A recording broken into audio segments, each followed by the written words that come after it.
Partai Amanat Nasional mempertanyakan Anies Baswedan yang ngotot nyalon sebagai gubernur padahal tidak punya partai. Presiden Joko Widodo merespon perihal pengusutan korupsi Bansos tahun 2020 silam. BSSN menyatakan butuh waktu untuk menangkap peretas data lembaga pemerintah. Tawuran kembali terjadi di Jakarta, sejumlah fasilitas umum rusak.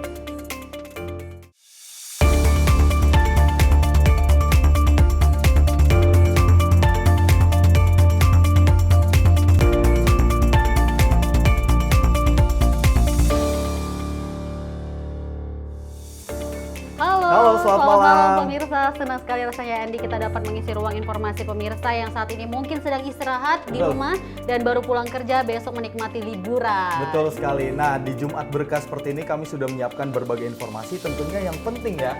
Seperti kasus yang tadi di headline ini ada BSSN yang mencoba menjelaskan di Komisi 1 DPR terkait dengan peretasan yang terjadi di PDNS Surabaya seperti itu ya. Dan ini kita harapkan pencegahan atau mitigasi dari pemerintah terhadap peretasan ini mampu dilakukan ya, karena memang ini berkaitan dengan data, ini masyarakat khawatir dengan data yang nantinya bisa dicuri dan disalahgunakan oleh negara lain. Dan juga tampak terlihat memang masih isu hangat ini soal partai politik Pilkada 2024 ya, di mana saat ini nama Anies Baswedan banyak sekali diperbincangkan. Lagi menjadi pembahasan ya, karena memang dari pencalonannya ini banyak juga yang berspekulasi atau yang berpendapat ini tidak pantas lagi mencalonkan karena udah kalah di Pilpres, ini nyagup lagi di Jakarta seperti itu. Tapi berdasarkan informasi dari beberapa kawan-kawan di lapangan ini yang menanyakan kepada respon masyarakat terkait dengan pencalonan Anies, ini sangat tidak setuju karena beberapa program tidak berjalan dan ya kita lihatlah dinamika politiknya seperti apa yang akan terjadi di Pilkada Jakarta 2024 mendatang. Karena kalau kita lihat bahwa partai-partai lainnya banyak juga yang meminta dan namun ada yang malu-malu juga nih. Betul terlihat. sekali. Dan belum pasti. Dan informasi lainnya pemirsa masih banyak lagi akan kami sampaikan. Namun ini akan kita sampaikan satu-satu ya Andi ya. Bersama saya Dewi Mani. Dan saya Andi Rezaldi, kita jelang menyapa malam dari sekarang. Ya pemirsa, kita awali menyapa malam pada malam hari ini terkait dengan masih dengan pencalonan dari mantan Gubernur Jakarta Anies Baswedan. Ini yang banyak menuai pro dan kontra. Seperti berita satu ini pemirsa, ini ada respon dari Wakil Sekjen Partai Kebangkitan Bangsa atau PKB Saiful Huda yang angkat bicara terkait dengan keputusan PKS yang secara resmi mengusung Anies Baswedan Sohibul Iman sebagai Cagup dan Cawagup di Pilkada Jakarta 2024. Ya, dan juga ini menurut Huda, keputusan tersebut blunder karena menutup pintu bagi partai lain untuk berkoalisi. Wakil Sekretaris Jenderal Partai Kebangkitan Bangsa Saiful Huda menilai keputusan PKS mengusung Anies Baswedan Sohibul Iman sebagai bakal calon gubernur dan wakil gubernur di Pilgub Jakarta 2024 adalah sebuah blunder. Huda mengatakan keputusan mengusung Anies Sohibul justru akan memperkecil peluang partai lain untuk bekerja sama dengan PKS. Terlebih adanya potensi PKS menemui jalan buntu untuk mendapatkan koalisi jika tetap mengusung Anies Sohibul. Meski demikian, ia belum memastikan apakah keputusan PKS akan berdampak pada PKB yang sebelumnya sudah lebih dulu memutuskan untuk mengusung Anies Baswedan sebagai Bacagup Jakarta. Ya, saya melihatnya memang yang pertama ini kegamangan ya. Kegamangan teman-teman PKS internal yang semestinya ini konsumsi internal PKS sendiri lah, tapi terpublis karena saya nggak tahu persis, karena yang pertama kan pengumuman Mas Sohibul Iman saja dikoreksi 2 hari berikutnya oleh Presiden PKS. Itu artinya ada kegamangan, ada komunikasi publiknya yang mungkin dianggap salah dan perlu dikoreksi. Dan problem ikutannya adalah lalu langsung memasangkan antara pasangan Mas Anies dan Mas Sohibul Iman. Di mata saya sih blunder menurut saya. Itu yang saya sebut komunikasi politik yang semacam ini akan menutup pintu partai-partai lain untuk bisa bermitra dan membangun poros koalisi ini. Keputusan PKS mengusung Anies Sohibul sebelumnya secara resmi diumumkan Presiden PKS Ahmad Saiku dalam acara pembekalan bagi calon anggota Dewan Terpilih DPR RI dan DPRD Provinsi se-Indonesia pada Selasa 25 Juni 2024. Dari Jakarta, Seli Siregar, Dava Ahmad, Simpo TV melaporkan. Dan ini masih dengan pilkada terkait Anies Baswedan, di mana duet pasangan Anies Baswedan dan Sohibul Iman ini yang diusung Partai Keadilan Sejahtera dinilai sangat bahaya dan rentan rapuh. Menanggapi hal itu, Presiden PKS Ahmad Saiku menyebut pasangan Anies Sohibul aman dan tidak blunder. Presiden PKS Ahmad Saiku membantah anggapan yang menilai pasangan Anies Baswedan dan Sohibul Iman merupakan blunder untuk Pilkada Jakarta 2024. Usai menghadiri penutupan sekolah kepemimpinan PKS kepada awak media, Saiku mengaku tak mengkhawatirkan hal tersebut. Saiku pun menjamin pasangan yang diusung oleh PKS semuanya aman dan tidak bahaya. Gak ada bahaya-bahaya, semuanya aman. Sebelumnya, Wakil Sekjen PKB Saiful Huda menilai deklarasi pasangan calon Anies Baswedan dan Sohibul Iman untuk maju di Pilgub Jakarta merupakan langkah blunder yang dilakukan PKS. Saiful menyebut bahwa deklarasi pasangan Anies Sohibul dapat menutup kesempatan berkoalisi dengan partai lainnya. Dari Jakarta, Jihan Nabila, Mutia Azizul, Simpo TV melaporkan. Seperti yang telah kita sampaikan tadi ya Andi dan juga pemirsa, pasti sangat menyimak nih kalau kita lihat bahwa kedua partai ini banyak yang masih ini menunjukkan ketertarikannya kepada Anies Baswedan dan juga seperti apa masih ada yang malu-malu ya Andi. Betul sekali. Kalau kita melihat ini kenapa dari PKB, respon dari PKS ini adalah untuk merespon pernyataan dari PKB. Karena dari pernyataan PKB setelah PKS mengumumkan pasangan Anies dan Sohibul Iman, ini PKB bilang kalau itu keputusan blunder, kemudian ini akan menutup jalur koalisi bagi partai lain. Karena seperti yang kita ketahui, PKB, DPW PKB Jakarta ini mengusulkan Anies Baswedan untuk disandingkan dengan Kaisang Pangarep. Tapi dari PKS ini mengusulkan Anies dan Sohibul Iman. Tapi kita belum mengetahui nanti Anies akan beneran majukah di bulan November nanti, atau ini hanya sebatas gimmick politik saja. Perdebatan antara politik aja ya partai. Betul. Karena kalau kita lihat bahwa PKB dan juga PKS ini nanti akan seperti apa nih, minta dukungan ke partai maksud kami PDI Perjuangan. Betul. Karena memang ini ada banyak partai sekali yang nantinya katanya ada yang mau mendukung, terus nantinya mundur lagi. Ini masih dinamis sekali politik di Jakarta seperti itu ya. Nah, ini masih soal dengan pencalonan dari Anies Baswedan. Ini Partai Gerindra menganggap keputusan PKS mengusung pasangan Anies Baswedan Sohibul Iman di Pilkada Jakarta belum final. Dan di mana menurut Gerindra, deklarasi yang dilakukan PKS untuk mengusung kandidatnya secara mandiri belum memenuhi syarat pencalonan. Wakil Ketua Umum Partai Gerindra Habibur Rahman mengatakan, setiap partai pasti akan kalah jika mengusung calon kandidatnya sendiri tanpa dukungan dari koalisi partai lain. Menurut Habib, dalam dunia politik, kerjasama atau koalisi antar partai sangat dibutuhkan dan merupakan keniscayaan. Oleh karenanya, mengenai Pilkada 2024, Gerindra pun masih berupaya membuka komunikasi semaksimal mungkin dengan partai lain, sehingga potensi Gerindra untuk mendukung partai lain masih terbuka. Kita nggak mau berandai-andai ya, karena kan memang sekarang sebetulnya deklarasi PKS kemarin kan belum memenuhi kuota untuk pencalonan, sehingga kita belum kita hitung sebagai paslon. Ya, yang definitif Pak Anies dan Pak Sohibul tersebut ya.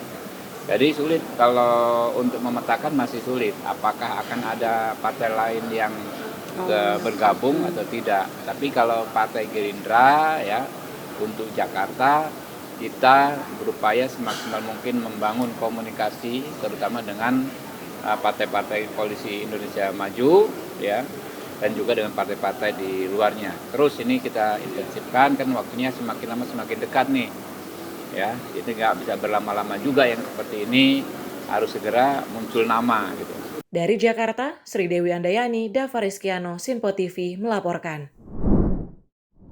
Nah, informasi lainnya terkait dengan pencalonan Anies Baswedan, ini juga ada respon dari Partai Amanat Nasional yang menyatakan siap bertarung melawan poros yang mengusung Anies Baswedan pada Pilkada Jakarta mendatang. Dan juga selain itu, Ketua Fraksi Partai Amanat Nasional Saleh Pautaronan Daulay ini mengatakan dirinya optimisme di Koalisi Indonesia Maju bakal kembali menang seperti di pemilihan presiden 2024. Ketua fraksi Partai Amanat Nasional Saleh Partowanan Daulay menegaskan partainya tidak takut melawan Anies Baswedan di Pilgub Jakarta.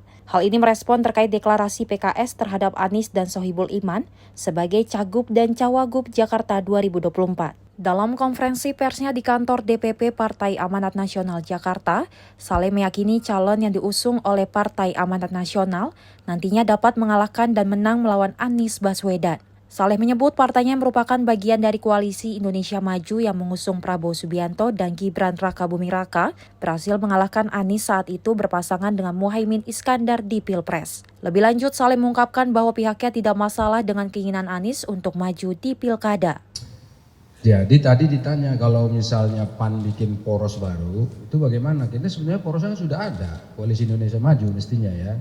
Dan itu tetap sama di Pulau Jawa, tetap kita kerjasamakan. Terutama misalnya lihat aja Jawa Timur kan, Jawa Timur kan seperti itu. Nah ditanya apakah kurang lebih begini, berani bersaing dengan Anies gitu di DKJ kan itu pertanyaannya.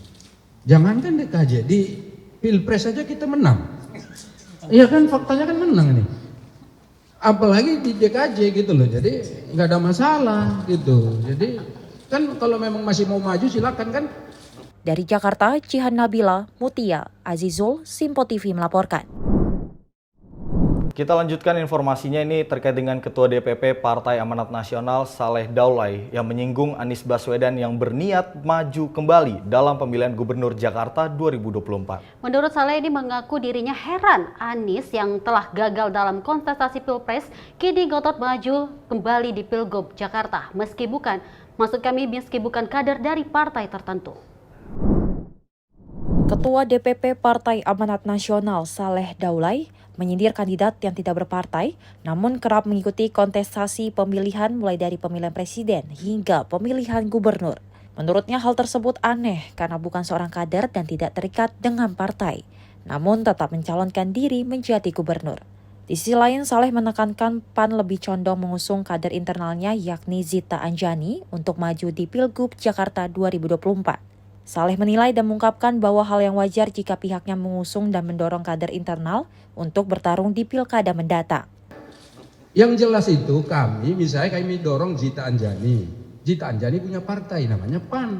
PAN punya kewajiban mendorong kadernya untuk maju. Jadi kalau ditanya kenapa Zita? Karena Zita kader PAN. Jadi semua partai pasti akan dorong partainya dulu toh. Nanti disimulasikan dengan partai-partai lain kalau cocok baru digabungkan kan gitu. Ini masih proses simulasi, masih panjang kata Mas Andri.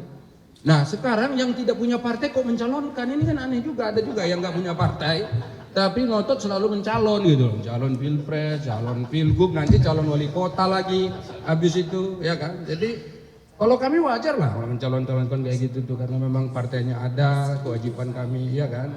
Sebelumnya PKS telah mengusungkan dan deklarasikan Anies Baswedan dan Sohibul Iman sebagai calon gubernur dan calon wakil gubernur Jakarta dalam Pilkada Jakarta 2024. Dari Jakarta, Cihan Nabila, Mutia, Azizul, Simpo TV melaporkan.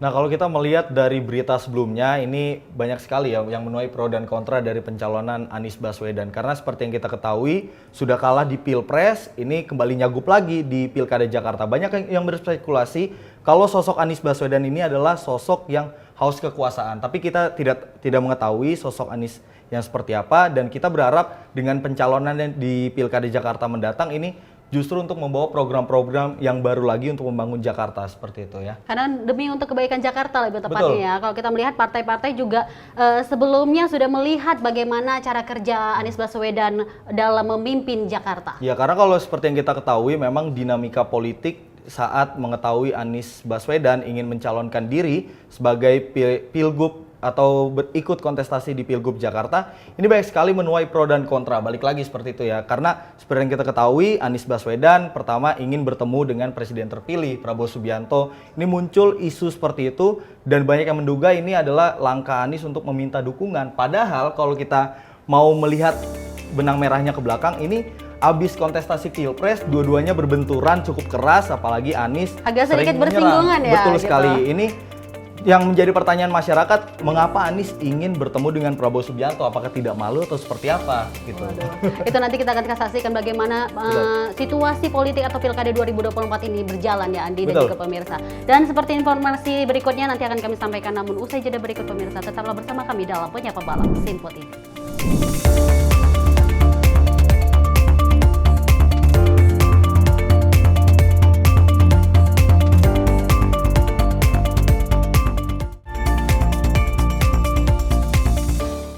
Makin mudah baca berita di aplikasi Sinpo ID. Pilih rubrik berita yang kamu suka seperti berita hukum, politik, peristiwa, budaya, olahraga, gaya hidup, dan berita dari kancah dunia. Selain itu, supaya nggak ketinggalan info update, kamu juga bisa cek laman utama berita terkini dan menyalakan notifikasi. Download aplikasi Sinpo ID sekarang juga.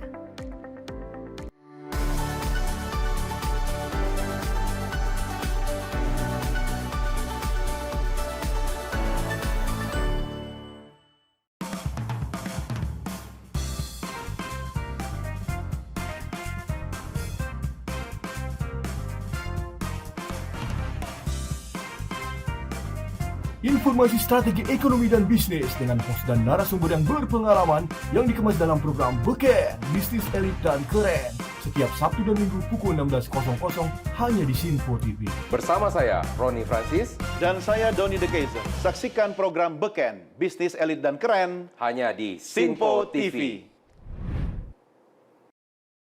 Cara mudah dapatkan informasi dengan satu aplikasi. Download app Sinpo ID.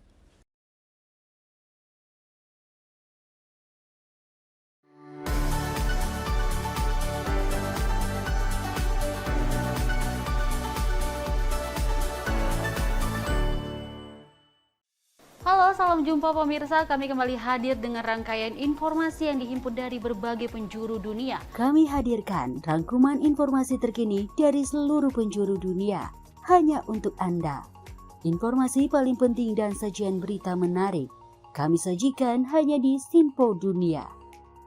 Bersama saya Dewi Manik, inilah Sinpo Dunia selengkapnya untuk Anda. Jangan lewatkan Sinpo Dunia setiap Senin hingga Jumat di Sinpo TV.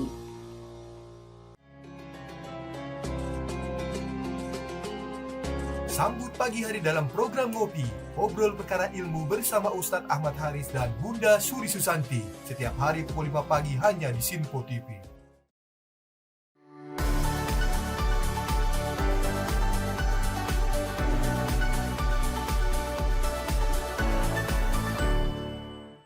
Sejumlah peristiwa penting dan bersejarah kami sampaikan secara langsung dari tempat kejadian secara real time dalam program Breaking News Sinpo TV. Saksikan terus Breaking News Sinpo TV. Halo, salam jumpa pemirsa. Senang sekali kita kembali hadir menjumpai Anda dalam Menyapa Malam ini. Rangkuman informasi berkualitas siap temani Anda di malam hari. Sajian berita teraktual yang menjadi pembicaraan kami hadirkan ke layar kaca. Laporan dari berbagai peristiwa kami sajikan ke ruang informasi Anda.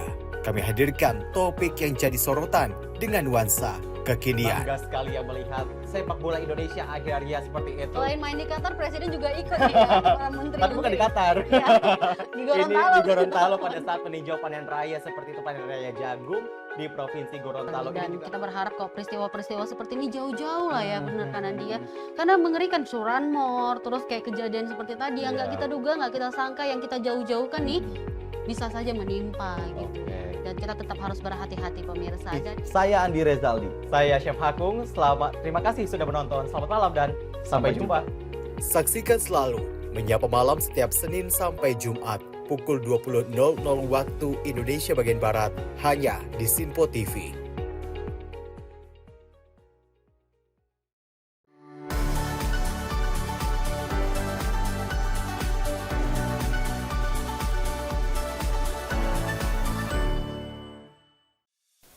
Apa kabar pemirsa? Senang sekali saya Sally Siregar dapat menjumpai Anda dalam Sinpo Dunia Sepekan. Kami temani akhir pekan Anda bersama sanak saudara dan keluarga tercinta. Dengan sajian informasi yang unik dan menarik dari berbagai negara. Pastinya kami akan memberikan berita yang unik dan menarik yang kami rangkum dalam Simpo Dunia Sepekan. Jangan lewatkan Sinpo Dunia Sepekan setiap Sabtu dan Minggu hanya di Sinpo TV. Cara mudah dapatkan informasi dengan satu aplikasi. Download app Sinpo ID.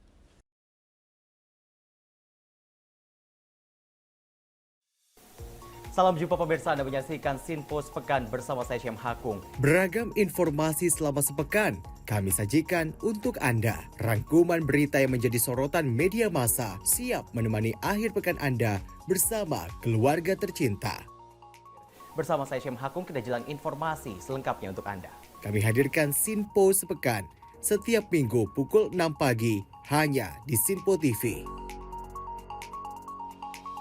Sinpo TV kembali hadir pemirsa dengan berbagai informasi yang terjadi di parlemen selama satu pekan terakhir dalam program Warta Parlemen bersama saya, Andi Rezaldi. Dari ruang komisi hingga ruang sidang paripurna, sejumlah keputusan penting kerap kali diputuskan oleh para wakil rakyat di gedung Dewan. Agar tidak terlewatkan sejumlah peristiwa penting dan bersejarah dari gedung parlemen kami sajikan kepada pemirsa Sinpo TV dalam Warta Parlemen. Hadir setiap Sabtu pukul 9 pagi waktu Indonesia Barat hanya di Sinpo TV. Cara mudah dapatkan informasi dengan satu aplikasi. Download app Sinpo ID.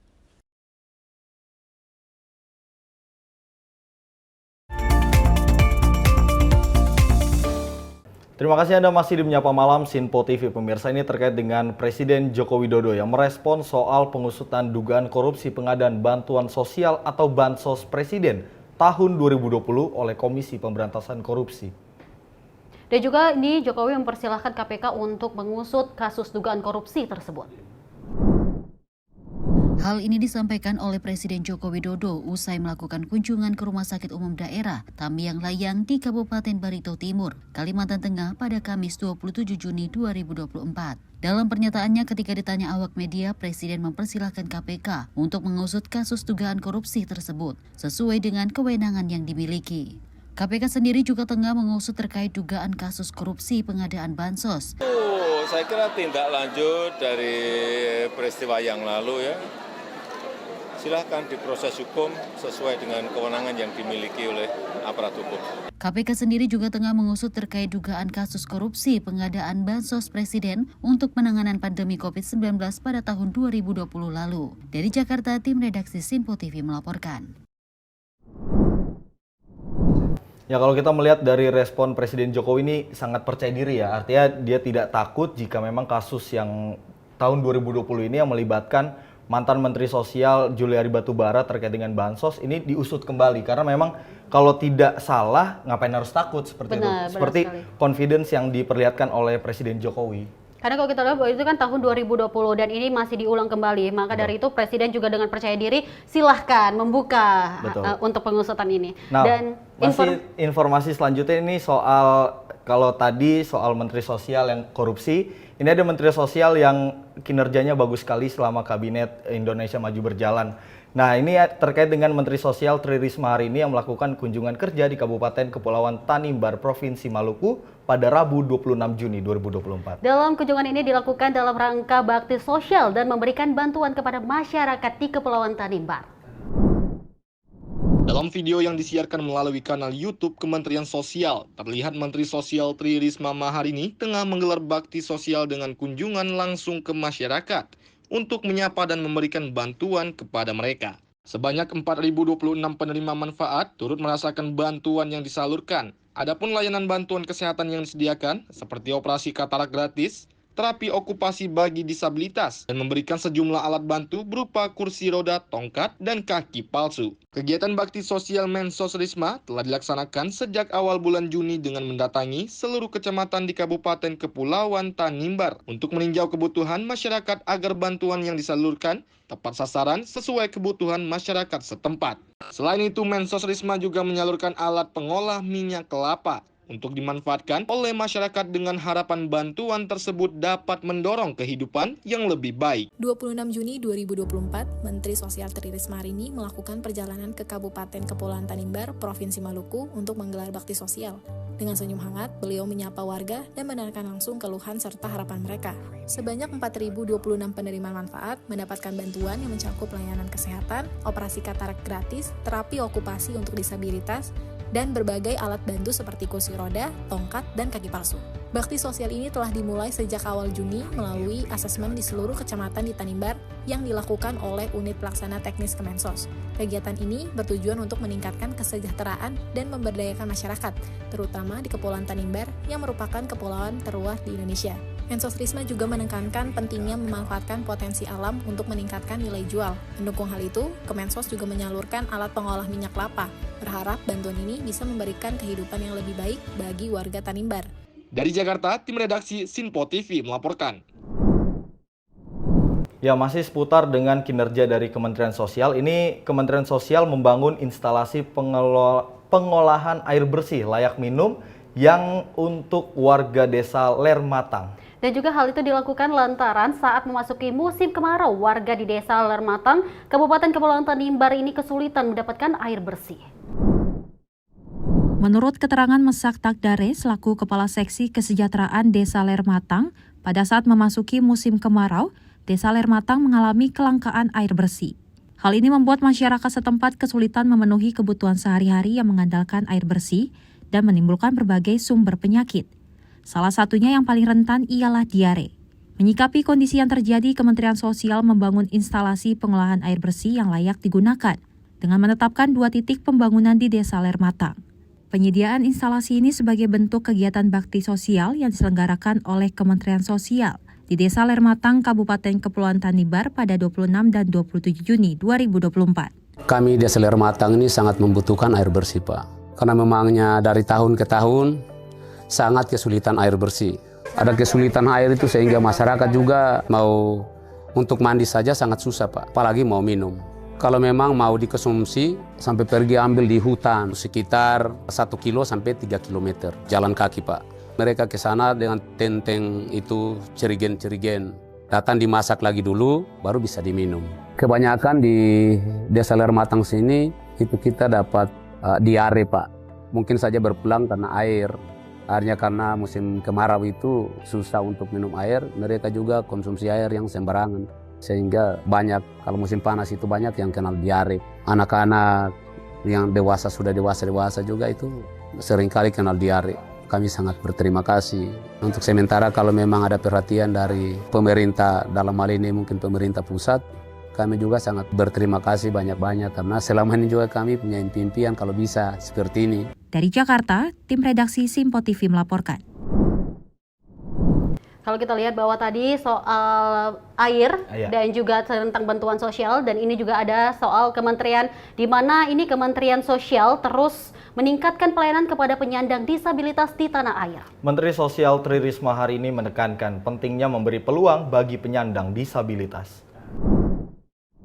Kementerian Sosial Republik Indonesia terus meningkatkan pelayanan kepada disabilitas dengan berdiskusi bersama Universitas Negeri Surabaya di Jakarta pada Senin 24 Juni 2024. Kegiatan tersebut diisi dengan pelatihan penanganan disabilitas secara inklusif, holistik, dan integratif. Menteri Sosial Tri Risma hari ini menekankan pentingnya memberi peluang bagi penyandang disabilitas sebagai pengembangan dirinya dan pemenuhan haknya. Kita bisa satu aja kita berhasil menangani anak itu. Kita pilih sama-sama, mungkin di satu sentra. Kalau kita bisa berhasil, kita bisa bantu anak-anak lain yang sama karena kita punya pengalaman. Di satu sisi, dari UNESA juga siap mendorong mahasiswa untuk pramagang di rumah sosial atau sentra selama 4 hingga 5 bulan. Dalam keterangannya di YouTube Kemensos RI, diskusi yang juga dihadiri oleh Komnas Disabilitas membahas bahwa ruang dan peluang harus dibuka seluas-luasnya tanpa membatasi ragam disabilitas. Dari Jakarta, tim redaksi Sinpo TV melaporkan. Nah, kalau kita melihat Menteri Sosial Tri Risma hari ini adalah salah satu menteri yang memang kalau kita bisa bilang tidak bisa diam ya. Ini agendanya padat sekali selama beberapa tahun menjabat sebagai Menteri Sosial dan tidak pernah, namanya kalau dari almarhum Gus Dur, kalau kita melihat pernyataannya beberapa tahun yang lampau itu bahwa Departemen Sosial atau Kementerian Sosial ini adalah lumbung di mana seseorang yang menjadi menteri di sana ini pasti akan tergoda dengan kasus korupsi. Terbukti berita yang sebelumnya adalah mantan Menteri Sosial Juliari Batubara ini korupsi dana bansos. Tapi kalau kita melihat track record dari Menteri Sosial Tri Risma hari ini fokus dan concern terhadap tugasnya, seperti itu ya Dewi. Semoga kita kelak dapatkan seperti Ibu Tri Risma ini ya. Betul. Dan juga kita melihat bahwa progres selama menjabat Ibu Risma ini sangat agresif, lebih tepatnya untuk melihat atau memantau posisi-posisi yang pengelolaan air dan juga bantuan sosial, apalagi melihat bahwa teman-teman kita atau saudara-saudara kita ini yang berkebutuhan khusus. Betul. Nah, kita beralih ke informasi lainnya pemirsa, di mana ini ada Wakil Presiden terpilih Gibran Rakabuming Raka yang turut mendampingi penjabat Gubernur Jakarta Heru Budi Hartono meninjau proyek Kali Sumongol di kawasan Kalideres, Jakarta Barat. Nah, dan saat ini Gibran ini mengaku hanya ingin menyapa dan bermain bersama warga sambil membagikan susu dan alat tulis. Jumat pagi, Wakil Presiden terpilih Gibran Rakabuming Raka bersama penjabat Gubernur Jakarta Heru Budi Hartono meninjau proyek banjir di aliran Kali Sumongol yang terletak di perbatasan antara Kota Administrasi Jakarta Barat dan Administrasi Jakarta Utara. Kedatangan Gibran disambut antusias oleh warga sekitar yang mayoritas emak-emak dan anak-anak. Dalam kesempatan itu, Gibran membagikan susu dan alat tulis kepada anak-anak di sekitar lokasi. PJ Gubernur Jakarta mengatakan kedatangannya tersebut untuk melihat langsung progres pembangunan proyek, di mana setelah proyek ini rampung diharapkan dapat mengatasi permasalahan banjir di kawasan tersebut. Sementara itu di kesempatan yang sama saat ditanya oleh sejumlah awak media, Gibran mengaku mendatangi proyek banjir di Kali Sumongol tersebut sebagai wali kota Solo yang sebatas hanya mendampingi PJ Gubernur Jakarta. Selain itu, Gibran juga menegaskan tujuannya ke lokasi sama sekali tidak ada kaitannya dengan isu Pilkada Jakarta. Yang pertama, kehadiran beliau untuk mengecek beberapa proyek, yaitu proyek banjir Sumongol, dan beliau memastikan apakah berjalan dengan baik. Tadi kami sampaikan melapor ke beliau bahwa Sumongol sudah dikeruk dengan kondisi trase yang ada, nanti lanjut di seat pile. Semoga yang kemarin banjir sudah bisa berkurang dan nanti ditambah pompa di Kamal. Yang berikutnya menunjukkan bahwa Pemda DKI dengan Seci kami bersama-sama merevitalisasi rumah-rumah yang memang menjadi perhatian. Ada di Kamal, nanti ada di Palmerah, ada di Cempaka Putih, dan seterusnya. Itu kira-kira. Cukup ya? Nggak ada, saya kerja kok. Ya, nggak ada. Yuk. Udah kira-kira itu. Bertahap yang memang rumah susunnya itu perlu diperbaiki, didemolis, dibuat baru, kita akan anggarkan. Cukup ya? Juru parkir liar, Pak. Parkir liar ini kan banyak, Pak. Udah dengan Trantip, dengan Disub kan sudah ada tim tiap hari, ada berapa? Ada 100 titik ditertibkan setiap hari.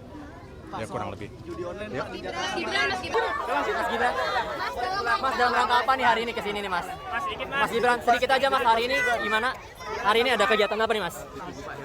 Mendampingi Pak. Mendampingi. Ada agenda pilkada nggak nih, Pak? Mas, untuk datang ke sini hari ini? Mas Gibran mungkin ingin memasangkan Pak Heru dengan Mas Kaisang? Ada endorse itu? Ada agenda apa-apa ya, mampir aja. Mampir lagi ya. Makasih ya. Makasih ya. Ini masih di dalam agenda jadi wali kota atau sudah sebagai wakil presiden terpilih, Mas? Wali kota. Selain meninjau proyek banjir Kali Sumongol di wilayah Kalideres, Jakarta Barat, Gibran dan PJ Gubernur juga menyempatkan waktu untuk mendatangi pemukiman warga di Kelurahan Kamal, Jakarta Utara. Dari Jakarta, tim kontributor Sinpo TV melaporkan. Kegiatan yang sangat seru dan jarang ya kita lihat bahwa PJ Gubernur Heru Budi ini mendampingi juga, ikut juga terlibat wakil presiden terpilih kita nih, Andi. Betul, ini kalau kita melihat ada kekonsistenan nih dari wakil presiden terpilih kita Gibran Rakabuming Raka ini soal membagikan susu gratis. Ini lagi-lagi di zaman kampanye rajin membagikan susu gratis, kemudian juga ada alat tulis. Kalau kali ini konsisten sekali dan mudah-mudahan di saat nanti dilantik di bulan Oktober mendatang ini juga dapat direalisasikan terkait dengan makan bergizi gratis Dan juga tentunya susu gratis. Alat tulis betul juga. Ya, alat tulis juga. Dan kita berharap ini kan masih jauh ya dikatakan, tapi sudah melakukan tindakan memberikan makanan bergizi, bersosialisasi. Gitu ya. Dan informasi lainnya pemirsa akan kami sampaikan namun usai jeda berikut. Tetaplah bersama kami.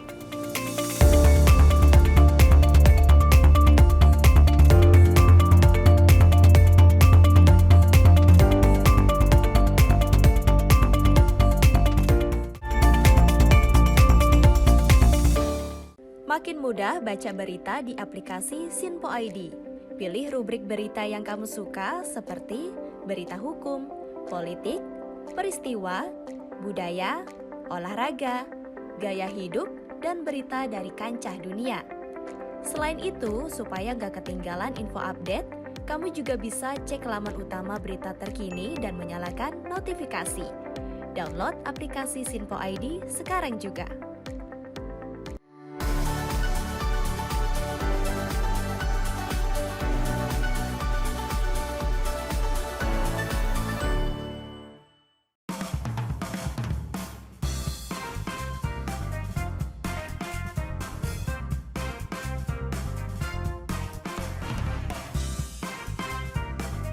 Informasi strategi ekonomi dan bisnis dengan host dan narasumber yang berpengalaman yang dikemas dalam program Beken, Bisnis Elit dan Keren. Setiap Sabtu dan Minggu pukul 16.00 hanya di Sinpo TV. Bersama saya, Roni Francis. Dan saya, Doni De Keizer. Saksikan program Beken, Bisnis Elit dan Keren. Hanya di Sinpo TV.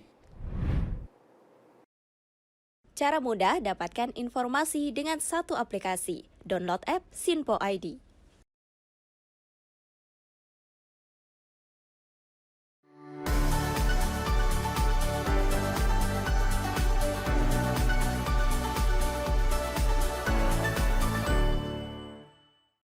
Halo, salam jumpa pemirsa. Kami kembali hadir dengan rangkaian informasi yang dihimpun dari berbagai penjuru dunia. Kami hadirkan rangkuman informasi terkini dari seluruh penjuru dunia hanya untuk Anda. Informasi paling penting dan sajian berita menarik kami sajikan hanya di Sinpo Dunia. Bersama saya Dewi Manik, inilah Sinpo Dunia selengkapnya untuk Anda.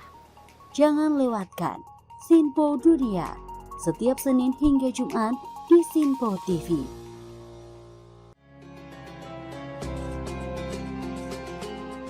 Sambut pagi hari dalam program Ngopi, obrol perkara ilmu bersama Ustadz Ahmad Haris dan Bunda Suri Susanti. Setiap hari pukul 5 pagi hanya di Sinpo TV.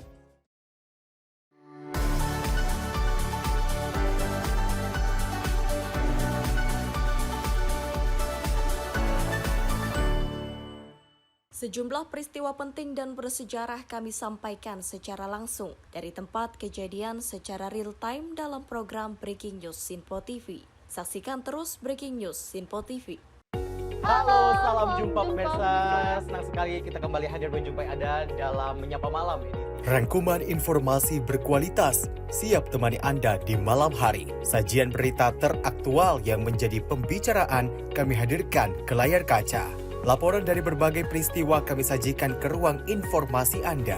Kami hadirkan topik yang jadi sorotan dengan nuansa kekinian. Bangga sekali yang melihat sepak bola Indonesia akhirnya seperti itu. Selain main di Qatar, Presiden juga ikut nih ya, para menteri. Tapi bukan di Qatar. Ya, di Gorontalo. Ini di Gorontalo pada saat meninjau panen raya seperti itu, panen raya jagung di Provinsi Gorontalo. Dan kita berharap kok peristiwa-peristiwa seperti ini jauh-jauh lah ya, benar kan Andi ya. Karena mengerikan Curanmor, terus kayak kejadian seperti tadi yang nggak kita duga, nggak kita sangka, yang kita jauh-jauhkan nih bisa saja menimpa gitu. Dan kita tetap harus berhati-hati pemirsa. Saya Andi Rezaldi. Saya Chef Hakung. Terima kasih sudah menonton. Selamat malam dan sampai jumpa. Saksikan selalu Menyapa Malam setiap Senin sampai Jumat pukul 20.00 waktu Indonesia bagian Barat hanya di Sinpo TV.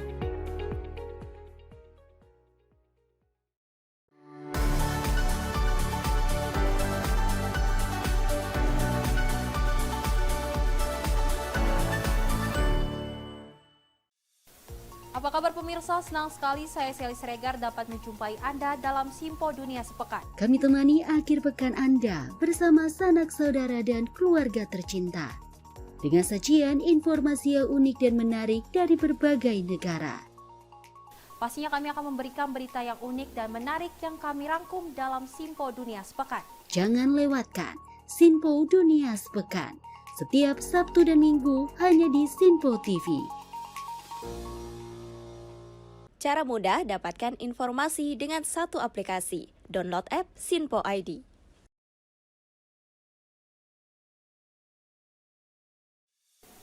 Salam jumpa pemirsa, Anda menyaksikan Sinpo Sepekan bersama saya Syem Hakung. Beragam informasi selama sepekan kami sajikan untuk Anda. Rangkuman berita yang menjadi sorotan media massa siap menemani akhir pekan Anda bersama keluarga tercinta.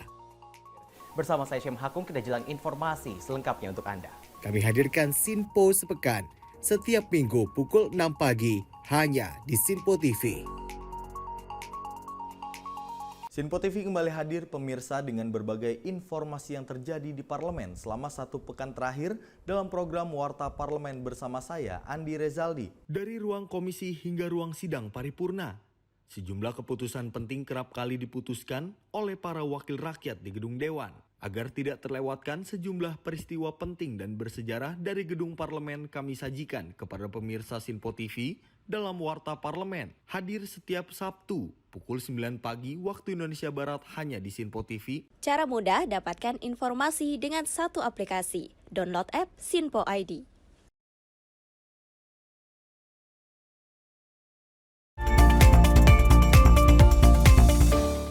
Ya pemirsa, terima kasih atas kebersamaan Anda. Kita lanjut informasi berikut ini. Komisi 1 DPR menggelar rapat kerja bersama Menteri Komunikasi dan Informatika Budi Ari dan Kepala Badan Siber dan Sandi Negara Hinsan Siburian di Kompleks Parlemen Senayan, Jakarta. Ya, rapat tersebut digelar untuk membahas bocornya Pusat Data Nasional atau PDN yang berdampak kepada kebocoran data. Bocornya Pusat Data Nasional atau PDN, Komisi 1 DPR RI menggelar rapat kerja atau raker bersama Menteri Komunikasi dan Informatika Budi Ari dan Kepala Badan Cyber dan Sandi Negara Hinsa Siburian di Kompleks Parlemen Senayan, Jakarta. Rapat ini digelar dalam rangka membahas meretasnya Pusat Data Nasional oleh hacker sejak pekan lalu yakni 20 Juni 2024. Meretasnya PDN tersebut berpotensi berdampak pada 210 instansi pemerintah dan layanan publik berbasis digital menjadi terganggu, sehingga menyebabkan kebocoran data. Adapun yang memimpin rapat kerja itu Ketua Komisi 1 DPR RI Meutia Hafid dan Wakil Ketua Komisi 1 DPR Abdul Haris Al-Masyari serta jajaran lainnya. Dari Jakarta, tim Sinpo TV melaporkan. Masih dengan terkait Komisi 1, di mana Ketua Komisi 1 DPR RI Meutia Hafid ini meminta jajaran Kominfo dan BSSN kompak menangani serangan siber ini ransomware di Pusat Data Nasional Sementara atau PDNS. Ya, Meutia pun mendesak agar segera dibentuk Satgas dan Crisis Center untuk mengatasi masalah ini. Ketua Komisi 1 DPR RI Meutia Hafiz mendorong Kementerian Komunikasi dan Informatika serta Badan Siber dan Sandi Negara atau BSSN untuk membentuk Satgas dan Crisis Center. Hal tersebut dinilai perlu untuk menangani gangguan yang terjadi pada Pusat Data Nasional. Selain itu, Meutia meminta pemerintah untuk segera memperbaharui informasi kepada publik perihal bagaimana negara melindungi data pribadi masyarakatnya. Namun menurutnya belum ada indikasi kebocoran data pribadi. Ini kan masalah respon. Kita tahu kalau serangan itu di negara lain juga ada, tapi bagaimana respon cepat dari pemerintah itu yang kita butuhkan. Dan tadi di kesimpulan, salah satu saran yang kita minta adalah pemerintah segera siapkan Satgas. Karena tadi yang kita lihat juga keterpaduan penyelesaian masalah itu belum ada. Gitu. Dan yang kedua, buat Crisis Center.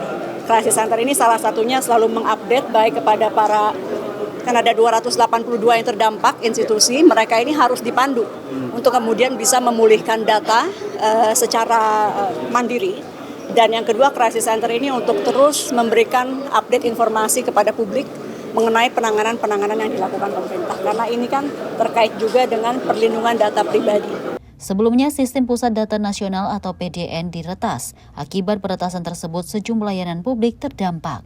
Dari Jakarta, tim liputan Sinpo TV melaporkan. Guna mendalami masalah bocornya data atau di PDNS, ini sejumlah data PDNS yang tak kunjung selesai, anggota Komisi 1 DPR Dev Laksono meminta pihak Kominfo dan BSSN bertanggung jawab menyelesaikan masalah ini. Hal ini juga mengingat kebocoran data yang kerap terjadi sehingga menimbulkan keresahan bagi pemerintah serta masyarakat Indonesia.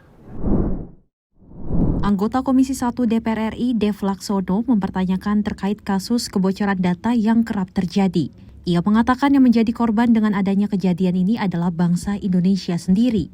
Bahkan menurut Dev, nama Presiden Jokowi dapat tercoreng akibat ketidakmampuan para pegawai BSSN dan Kominfo dalam bekerja. Ia meminta agar pihak terkait bertanggung jawab dan tidak menuduh satu sama lain. Kendati demikian, pihak Komisi 1 bersama pemerintah masih terus berupaya mencari langkah-langkah yang tepat dari titik persoalan ini. Ya soal hackers yang sampai PDN kita itu info terakhir ada sejumlah data yang tidak bisa diekstrak, sudah hancur, sudah rusak. Ini penanganan seperti apa karena bisa terjadi dan tanggung jawaban dari Kominfo ini bagaimana? Karena kan PDN itu adalah sebenarnya salah satu proyek mercusuarnya Presiden yang amat dibanggakan oleh Presiden. Akan tapi kenapa bisa sampai seperti ini? Berulang kali data itu bocor terus-menerus. Bagaimana koordinasi antara BSSN dengan Kominfo itu seperti apa? Jangan ada saling lempar-lempar tanggung jawab, saling menyalahkan. Akan tapi begitu ada permasalahan, tidak ada yang bisa bertanggung jawab. Nah, dan yang jadi korban adalah bangsa Indonesia, rakyat Indonesia yang tercoreng namanya adalah Presiden Jokowi. Nah, ini yang kita harus jaga, jangan sampai kewibawaan beliau ini rusak hanya karena ketidakmampuan daripada para para pegawai dan juga para stafnya yang semestinya bekerja melaksanakan tugasnya. Dari Jakarta, Seli Siregar, Dava Ahmad, Simpo TV melaporkan. Masih kita lanjut informasi berikut ini pemirsa, Ketua Komisi 1 DPR Meutia Hafid ini menyebut tidak di backupnya penyimpanan data yang ada di PDNS dinilai bukan kesalahan tata kelola. Menurutnya hal itu adalah bentuk kelalaian dari BSSN dalam menjaga keamanan server negara. Maksudnya Pak, kalau nggak ada backup sih itu bukan tata kelola sih Pak. Siap. Kalau alasannya, ini kan kita nggak hitung Surabaya Batam backup kan, karena cuma 2% kan. Ya berarti itu bukan tata kelola, itu kebodohan aja sih Pak. Iya. Punya data nasional dipadukan seluruh kementerian harusnya, untung katanya ada beberapa kementerian yang belum comply, belum gabung. Masih untung orang Indonesia. Itu malah yang selamat. Yang paling patuh imigrasi saya dengar. Itu yang paling nggak selamat. Intinya jangan lagi bilang tata kelola, karena ini bukan masalah tata kelola Pak. Ini masalah kebodohan, punya data nasional, tidak ada satupun backup berarti kan? Udah, silakan lanjut Pak. Ya, sangat disayangkan sekali dengan aksi peretasan yang terjadi di PDNS 2 di Surabaya lebih tepatnya. Ini yang kita harapkan pemerintah dapat meningkatkan dari keamanan cyber kita. Karena seperti yang kita ketahui memang beberapa tahun kebelakangan ini banyak sekali upaya peretasan yang dilakukan oleh hacker-hacker mau dari dalam negeri ataupun mau dari luar negeri. Ini sangat bergantung sekali kita sebagai masyarakat untuk pihak pemerintah melakukan upaya pengamanan data-data masyarakat. Karena seperti yang kita ketahui, data merupakan hal yang penting lagi. Ini dapat disalahgunakan untuk hal-hal lain. Apalagi sekarang pemerintah lagi concern untuk memberantas judi online dan juga peminjaman online. Itu benar sekali. Apalagi ini soal data kepribadian di mana disalahgunakan dan mengakibatkan banyak sekali kecelakaan ya di sekitar kita. Dan ini juga kalau kita melihat dalam 2 pekan terakhir ada 2 kebocoran yang besar yang terjadi. Ini sangat disayangkan, bisa dibilangnya bisa berdampak besar untuk Indonesia. Karena kalau kita melihat ini BAIS dari TNI juga infonya ini terkena dampak, terkena hack juga, sekelas BAIS yang intelijen seperti itu bisa terkena hacker. Dan juga berdasarkan dari pernyataan dari guru besar IT dari Universitas Pancasila, ini ada Profesor Marsudi Wahyudi, bahwa memang dari semua sistem keamanan server di seluruh dunia ini tidak ada yang bisa dijamin keamanannya. Namun walaupun seperti itu, artinya harus ada upaya dari pemerintah ini untuk meningkatkan keamanan atau kekuatan keamanan khususnya cyber seperti itu ya. Benar sekali, dan kita lanjut informasi berikut ini masih dengan seputar siber, di mana Menteri Komunikasi dan Informatika Budi Ari Setiadi ini menyebut tidak ada indikasi kebocoran data imbas gangguan serangan siber terhadap pusat data nasional sementara. Ya, Budi mengatakan upaya pemulihan PDNS masih terus dilakukan dan ditargetkan tuntas pada pertengahan Agustus 2024. Menteri Komunikasi dan Informatika Budi Aris Setiadi memastikan pemerintah akan bertanggung jawab atas serangan cyber terhadap Pusat Data Nasional. Ia mengatakan pemerintah akan segera menyelesaikan masalah tersebut. Tak hanya itu, Budi juga menyampaikan bahwa tidak ada indikasi kebocoran data. Bahkan sampai saat ini belum ada bukti mengenai kebocoran data tersebut. Dan Menkominfo pun memastikan pihaknya akan segera menjelaskan kepada publik terkait peristiwa serangan itu. Dan motif pelaku penyerangan ialah didasari ekonomi. Yang pasti tadi hasil rapat dengan Komisi 1, kita tidak ada indikasi dan belum ada bukti terjadinya kebocoran data. Nanti dalam waktu yang tidak terlalu lama kita akan jelaskan ke publik siapa pelakunya, motifnya, apapun. Tapi yang pasti ini bukan state actor, bukan dari negara, tapi perorangan dengan motif ekonomi. Itu aja ya. Dari Jakarta, Tim Liputan Sinpo TV melaporkan. Ya, dalam rapat bersama Komisi 1 DPR, Menteri Komunikasi dan Informatika Budi Ari mengungkapkan bahwa negara di seluruh dunia terkena dampak virus ransomware.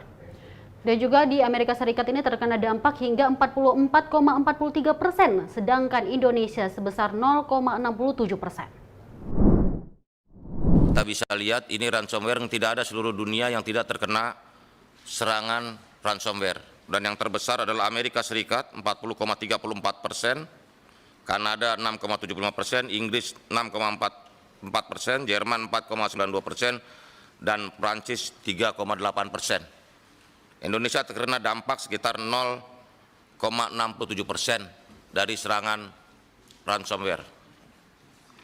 Jadi memang virus ini melanda seluruh dunia dan menjadi perhatian kita bersama. Dan virus ransomware yang menyerang Indonesia ini adalah versi yang terakhir, latest version. Jadi versi yang terakhir sehingga menjadi perhatian seluruh dunia terhadap ransomware ini.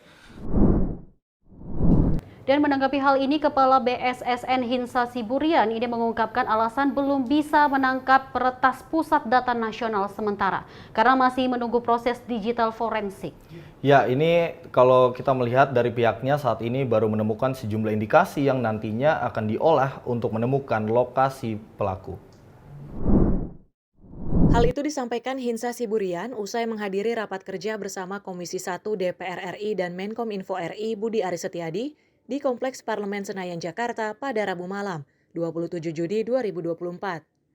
Hinsa mengaku belum dapat mengetahui lokasi asal pelaku peretasan yang berdampak pada 210 instansi pemerintahan tersebut.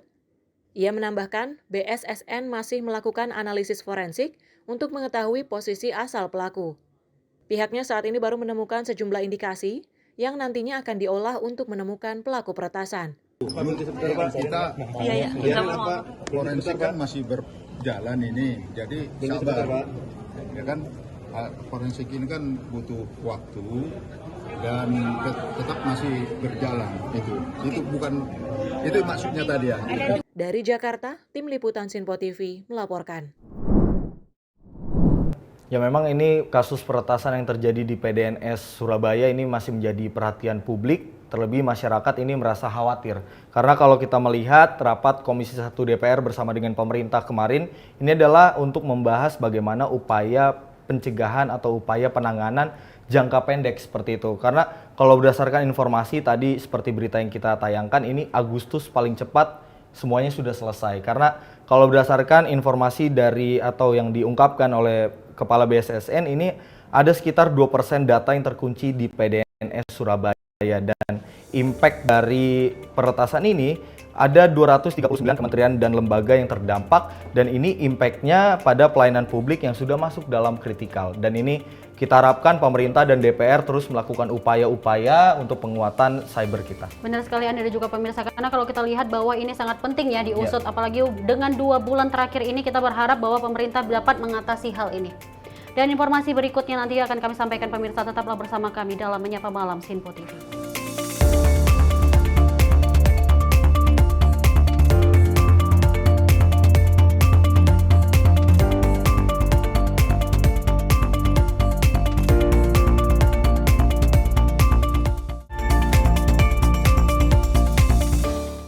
Makin mudah baca berita di aplikasi Sinpo ID. Pilih rubrik berita yang kamu suka seperti berita hukum, politik, peristiwa, budaya, olahraga, gaya hidup, dan berita dari kancah dunia. Selain itu, supaya nggak ketinggalan info update, kamu juga bisa cek laman utama berita terkini dan menyalakan notifikasi.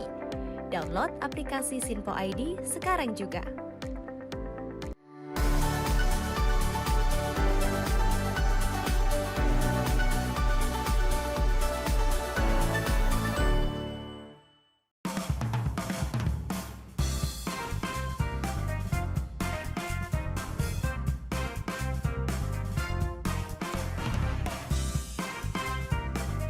Informasi strategi ekonomi dan bisnis dengan host dan narasumber yang berpengalaman yang dikemas dalam program Beken, Bisnis Elit dan Keren. Setiap Sabtu dan Minggu pukul 16.00 hanya di Sinpo TV. Bersama saya, Roni Francis. Dan saya, Doni De Keizer. Saksikan program Beken, Bisnis Elit dan Keren. Hanya di Sinpo TV. Cara mudah dapatkan informasi dengan satu aplikasi. Download app Sinpo ID.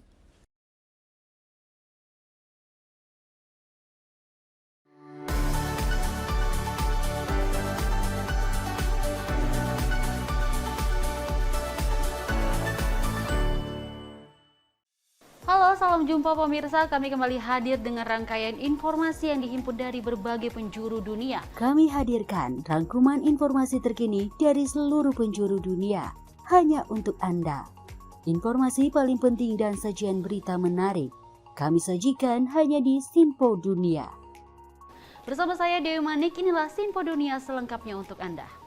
Jangan lewatkan Sinpo Dunia setiap Senin hingga Jumat di Sinpo TV.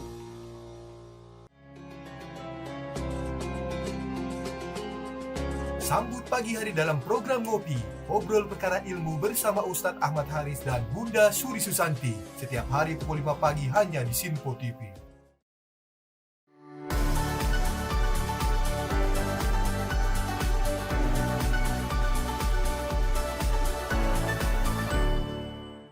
Sejumlah peristiwa penting dan bersejarah kami sampaikan secara langsung dari tempat kejadian secara real time dalam program Breaking News Sinpo TV. Saksikan terus Breaking News Sinpo TV. Halo, salam jumpa pemirsa. Senang sekali kita kembali hadir menjumpai Anda dalam Menyapa Malam ini. Rangkuman informasi berkualitas siap temani Anda di malam hari. Sajian berita teraktual yang menjadi pembicaraan kami hadirkan ke layar kaca. Laporan dari berbagai peristiwa kami sajikan ke ruang informasi Anda.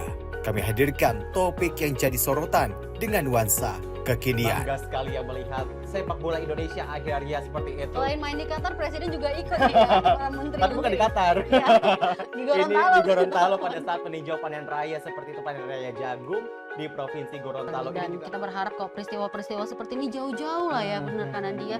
Karena mengerikan Curanmor, terus kayak kejadian seperti tadi yang nggak kita duga, nggak kita sangka, yang kita jauh-jauhkan nih bisa saja menimpa gitu.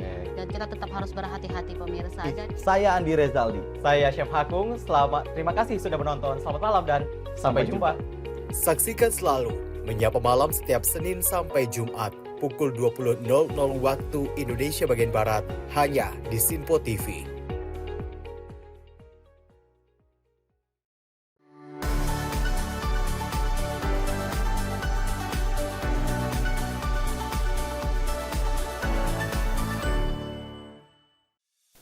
Apa kabar pemirsa? Senang sekali saya Sally Sregar dapat menjumpai Anda dalam Sinpo Dunia Sepekan. Kami temani akhir pekan Anda bersama sanak saudara dan keluarga tercinta. Dengan sajian informasi yang unik dan menarik dari berbagai negara. Pastinya kami akan memberikan berita yang unik dan menarik yang kami rangkum dalam Sinpo Dunia Sepekan. Jangan lewatkan Sinpo Dunia Sepekan setiap Sabtu dan Minggu hanya di Sinpo TV. Cara mudah dapatkan informasi dengan satu aplikasi. Download app Sinpo ID.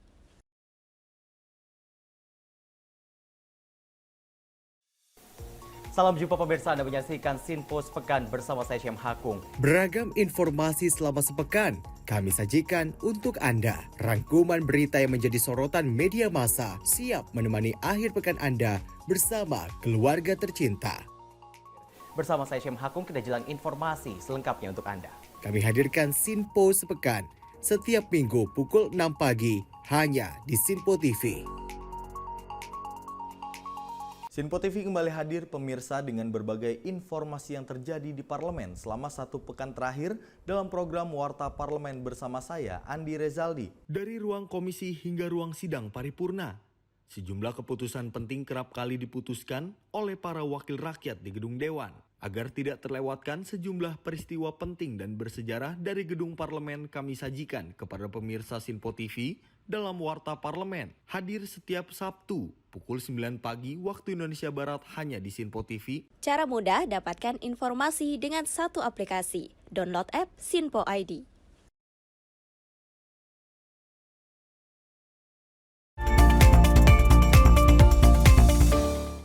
Anda masih di Menyapa Malam Sinpo TV pemirsa, ini terkait dengan hari kelima tahap pembersihan sisa puing pembongkaran lapak dan bangunan liar di kawasan wisata Puncak Bogor. Pemerintah Kabupaten Bogor mengerahkan puluhan unit truk hingga alat berat untuk mempercepat proses pembersihan yang ditargetkan selesai pada Sabtu besok.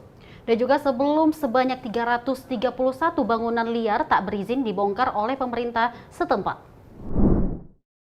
Hari kelima pasca penertiban lapak PKL dan bangunan liar di sepanjang jalur Puncak Cisarua, Kabupaten Bogor, Pemkab Bogor terus berupaya melakukan penetrasi puing-puing sisa pembongkaran untuk mempercepat pembersihan di kawasan tersebut. Sementara pembersihan puing-puing lapak bangunan pedagang tak berizin ditargetkan selesai pada Sabtu esok. Sebanyak 55 armada truk dan 4 alat berat dikerahkan agar proses pembersihan puing sisa pembongkaran segera usai.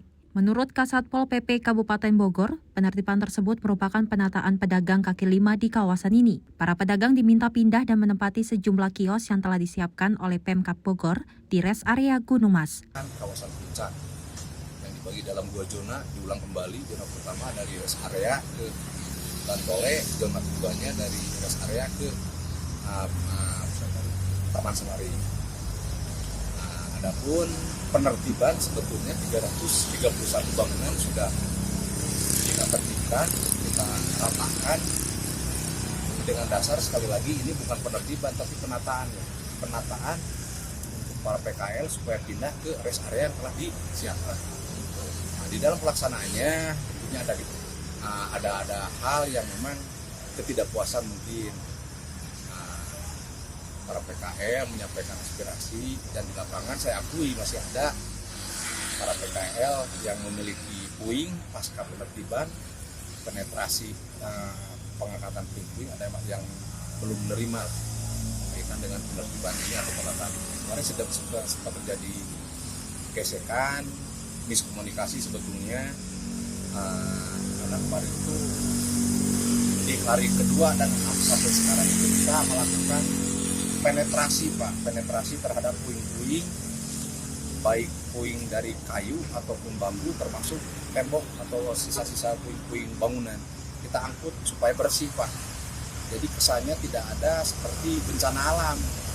Dirapikan, kemudian diangkut, sampahnya ditempatkan, dibawa ke tempat yang telah ditentukan. Jadi sekali lagi saya menghimbau kepada seluruh warga khusus Cisarua, lebih khusus lagi kepada para PKL, ngikutilah program kita. Kok kita mengarahkan ke arah yang lebih baik Pak. Yang tadinya tidak legal, sekarang yang tadinya tidak punya tempat, sekarang punya tempat yang telah dilegalkan oleh pemerintah.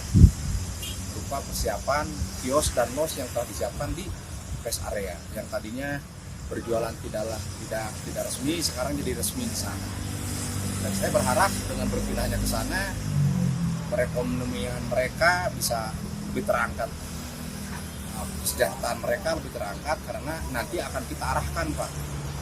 Dan tidak ada lagi PKL di jalur puncak, otomatis pengunjung itu akan masuk ke rest area, gitu ya. Sampai sekarang khusus wilayah penataan atau penertiban yang ada di Cisarua kita lakukan 1 kali 24 jam Pak. Dalam arti ada patroli yang dilakukan oleh tim gabungan yang terdiri dari TNI, polisi, termasuk PPP di dalamnya, termasuk unsur Linmas pun kita libatkan. Dan OPD lain Pak yang ditugaskan di dalam pengamanan kawasan puncak. Pak, target puing-puing ini untuk bersih puing-puing dari puing-puing bangunan liar ini sampai kapan, Pak? Kalau target hari ini dan besok sebetulnya Pak, tapi kita lihat perkembangan karena di lapangan ternyata tidak semudah itu ya mengangkat puing itu ya. Jadi kita akan berupaya semaksimal mungkin, mudah-mudahan target hari besok bisa tercapai dan kita terus lakukan ya Pak. Penambahan personil, penambahan armada hari ini termasuk pengangkatan alat-alat yang memang dibutuhkan, diantaranya loader dan backhoe. Makanya kuantitas truk hari ini bertambah dari DLH, kemudian dari ini juga bertambah dari DPKPP, termasuk dari PUPR juga mengirimkan personil dengan kendaraannya, termasuk dengan loadernya. Hari ini memperkuat kaitan dengan pengangkatan puing tersebut. Ada berapa unit Pak armada yang disiaga tiap hari? Armada yang ada untuk alat berat kurang lebih ada 4. Kemudian untuk truk dari DLH ada 40 kurang lebih, kemudian DPKPP ulangi PUPR ada 15 kurang lebih seperti itu. Sebelumnya sebanyak 331 bangunan yang ada di sepanjang Jalan Raya Puncak Bogor sejak Senin kemarin ditertibkan oleh petugas Satpol PP Kabupaten Bogor. Sempat terjadi kericuhan pada hari pertama karena ada perlawanan dari pihak warga selaku pemilik bangunan dan lapak. Dari Kabupaten Bogor, tim kontributor Simpo TV melaporkan. Kita lanjut informasi berikut ini di mana peristiwa diduga pengemudi dalam kondisi mengantuk saat berkendara. Satu unit mobil yang dikendarai seorang sopir terperosok dan diselokan di pinggir jalan. Ya, kejadian ini dialami sopir mobil pada saat berkendara dengan tujuan perjalanan dari arah Sawangan menuju ke arah Parung Bingung. Melalui sebuah video yang diunggah di akun Instagram @infodepok_id melaporkan kejadian sebuah mobil berwarna putih yang dikendarai seorang sopir terlihat oleng oleh pengendara lain. Sesaat setelahnya mobil tersebut terperosok ke selokan pinggir jalan. Peristiwa ini terjadi di Jalan Sawangan yang diperkirakan pukul 19.00 waktu Indonesia Barat. Melihat kondisi tersebut, sejumlah pengendara lain turut menepi dan membantu mengevakuasi mobil yang terperosok. Setelah mendapatkan keterangan, sopir diketahui dalam kondisi sakit kaki dan mengantuk saat berkendara. Dari Jakarta, tim redaksi Simpo TV melaporkan. Sebuah mobil menabrak separator bus Transjakarta di Jalan Gatot Subroto Setiabudi, Jakarta Selatan pada Kamis pagi. Aparat kepolisian langsung menangani kecelakaan tersebut dengan menderek mobil yang tampak ringsek di bagian depan. Dalam salah satu unggahan akun Instagram @merekamjakarta, terekam sebuah video yang memperlihatkan mobil menabrak separator bus Transjakarta di Jalan Gatot Subroto menuju ke arah Tugu Pancoran pada Kamis 27 Juni 2024 pada pukul 3.50 waktu Indonesia Barat. Mobil dengan tipe BMW tersebut mengalami kerusakan pada bagian depan mobil yang tampak ringsek akibat benturan. Belum ada keterangan lebih lanjut dari pihak kepolisian terkait kronologi kecelakaan yang terjadi. Namun pihaknya langsung melakukan penderekan terhadap mobil tersebut untuk selanjutnya diamankan. Dari Jakarta, tim redaksi Simpo TV melaporkan. Kita beralih ke informasi lainnya pemirsa. Tawuran antar pemuda di Pasar Gembrong Jalan Jenderal Basuki Rahmat Jatinegara, Jakarta Timur kembali terjadi. Kedua kelompok saling lempar batu, petasan hingga menggunakan senjata tajam. Dan tak hanya itu, mereka juga meresahkan warga akibat tawuran fasilitas umum pun dirusak. Kamis subuh, dua kelompok pemuda di kawasan Pasar Gembrong Jalan Jenderal Basuki Rahmat Jatinegara, Jakarta Timur terlibat aksi tawuran. Kedua kelompok itu saling serang dengan menembaki petasan dan melempari musuhnya menggunakan batu. Tak hanya itu, kedua kelompok juga membawa senjata tajam saat tawuran. Tawuran ini melibatkan pemuda dari RW 01 dengan RW 02. Tak hanya meresahkan, aksi tawuran ini juga merusak fasilitas umum. Sejumlah petugas PPSU Kelurahan Cipinang Besar Utara langsung memperbaiki pagar bantu yang rusak akibat tawuran. Ini anak mana sama anak mana sih Bang? Biasa RW 01 sama RW 02. Kondisinya gimana Bang lalu lintas pada saat kejadian Bang? Nah, kalau kondisi lalu lintas sih kita nggak tahu, tapi yang pasti pagar yang kita buat rusak lagi. Sebelumnya udah rusak Bang? Sebelumnya kan hancur, tapi udah kita perbaiki. Nah semalam hancur lagi. Itu batu-batu berserakan di jalan Bang? Iya betul, itu batu-batunya. Nah, abang sendiri tadi sempat ngebersihin sisaan batu ya bang? Kita yang bersihin dari teman juga yang bersihin. Kita cuma lagi benerin pagernya aja. Seperti diketahui, di kawasan ini memang menjadi wilayah langganan rawan tawuran. Sebelumnya aksi serupa terjadi pada perayaan HUT Jakarta pada Sabtu lalu. Dari Jakarta Timur, tim kontributor Simpo TV melaporkan. Ya, sangat disayangkan sekali ya ini aksi tawuran terjadi. Kalau kita melihat di Jatinegara ini memang sering terjadi. Seperti beberapa hari yang lalu saat HUT Jakarta ini juga terjadi tawuran saat subuh. Ini cukup disayangkan dan kita berharap dari pihak kepolisian juga harus masif melakukan patroli di daerah tersebut gitu ya. Karena kalau kita lihat ini anak muda-mudi kenapa ya? Kenapa ya? Ingin sekali mengadu skill lebih tepatnya. Gitu. Padahal masih banyak aktivitas lain untuk diadu gitu ya Andi. Disayangkan ini sudah memakai alat, juga mengganggu fasilitas, merusak fasilitas dan juga masyarakat yang ada di sekitar. Nah, selain berita tadi kita juga mengimbau bagi para masyarakat ini juga menghindari daerah-daerah yang rawan tentunya seperti itu ya. Dan juga kira-kira nanti Dewi Manik Sabtu atau hari Minggu mau kemana Dewi Manik? Jalan-jalan kita Andi. Jalan-jalan. Udah nggak bisa gas warpat lagi ya karena di warpat udah digusur seperti itu ya. Benar sekali. Dan informasi tadi pemirsa menutup akhir perjumpaan kita kali ini. Saya Dewi Manik. Dan saya Andi Rezaldi mewakili segenap kru yang bertugas pada malam hari ini. Selamat malam. Sampai jumpa.